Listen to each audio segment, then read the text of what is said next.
साथियों नमस्कार। कविता की पाठशाला में मैं चेतन आनंद आप सभी का हार्दिक स्वागत करता हूं। साथियों कभी कभी कुछ शब्द ऐसे होते हैं जिनको बार बार अगर इस्तेमाल करें कविता में या किसी अपनी बात में भी तो वो एक मुहावरे की शक्ल ले लेते हैं। इनको कहते हैं भाषा के मुहावरे। जैसे रात के साथ दिन, सुबह के साथ शाम, अंदर बाहर, ऊपर नीचे, माँ बाप, माँ पिता नहीं कह सकते, माँ बाप। तो ऐसे कई शब्द चलन में आते आते अगर उसके विपरीत कोई और शब्द इस्तेमाल करें या उसके समानार्थ कोई और शब्द का इस्तेमाल करें तो वो गलत मान लिया जाता है। पिता माँ अगर बोलेंगे तो नहीं अच्छा लगेगा।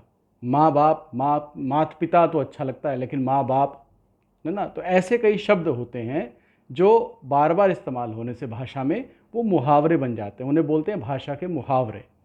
लेकिन इसका ऐसे ही इस्तेमाल करते हैं तो अच्छे लगते हैं।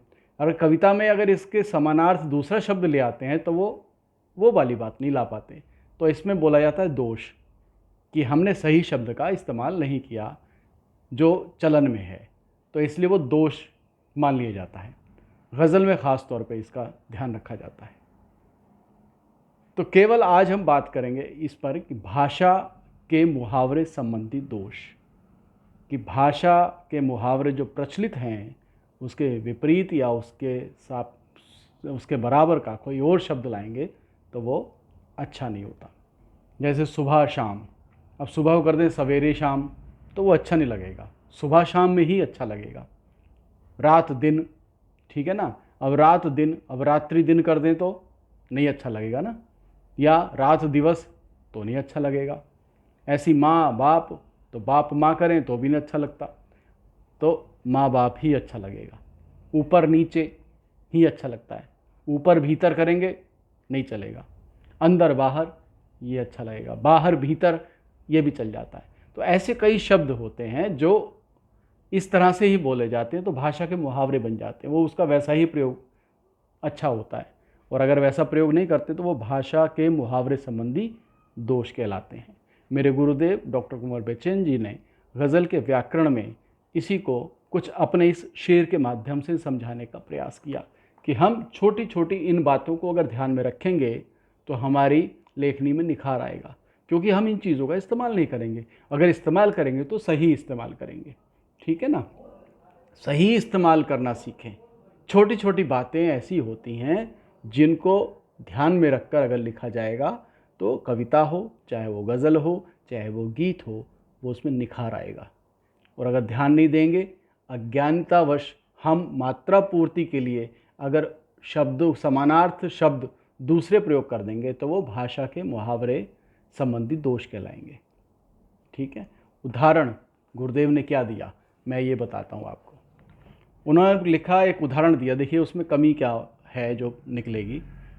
अपने में मस्त इस कदर हैं आजकल के लोग, अपने में मस्त इस कदर हैं आजकल के लोग, सुनते नहीं हैं आज पिता माँ की वो बातें, सुनते नहीं हैं आज पिता माँ की वो बातें। अब पिता माँ का इस्तेमाल किया, नहीं जम रहा ना, माँ बाप आना चाहिए था तो अच्छा निखार आता, तो पिता माँ नहीं चलता। तो जो भाषा के मुहावरे संबंधी दोष यहाँ आ गया, पिता माँ, तो उन्होंने इसको सही किया। कहते हैं इसको इस तरह से कहेंगे तो भाषा के मुहावरे संबंधी दोष दूर हो जाते हैं। अपनी खुदी में खो गए हैं इस कदर ये लोग, अपनी खुदी में खो गए हैं इस कदर ये लोग, सुनते नहीं हैं आजकल माँ बाप की भी बात। अब सही आ गया, माँ बाप चलन में है तो भाषा का मुहावरा है ना, तो जो भाषा का मुहावरा बन गया उसको उस तरह से इस्तेमाल किया तो सही हो जाता है। तो ये विशेष तौर पे ध्यान रखना है कि अपनी कविताओं में, अपनी गज़लों में कैसे सौंदर्य पैदा किया जाए, भाषा के मुहावरों का सही इस्तेमाल कैसे किया जाए, इन बातों को सीखना है, इन बातों पर ध्यान देना है। अगर इसके दोष हम करते रहे तो हमारी कविता बहुत ज़्यादा आगे तक नहीं चलेगी, हमारी गज़ल बहुत ज़्यादा लोग नहीं सुन पाएंगे, सुनेंगे तो उन्हें अटकन आएगी, खटका लगेगा। और बड़े बड़े जो छंद शास्त्री हैं या बड़े बड़े गुरुजी हैं जो गज़लों की ज्ञाता हैं, व्याकरण के ज्ञाता हैं, वो जब इन चीज़ों को पकड़ेंगे तो आप उनके नज़र में बहुत अच्छे शायर नहीं कहलाएंगे।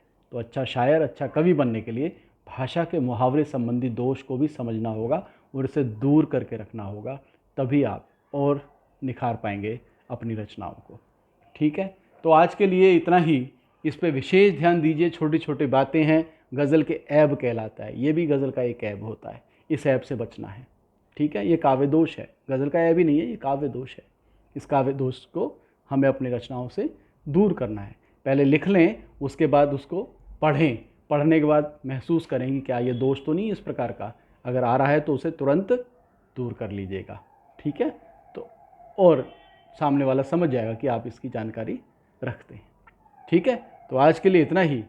अगली बार फिर किसी एक नए विषय पर हम बात करेंगे। तब तक के लिए मैं चेतन आनंद आपसे विदा लेता हूँ। नमस्कार।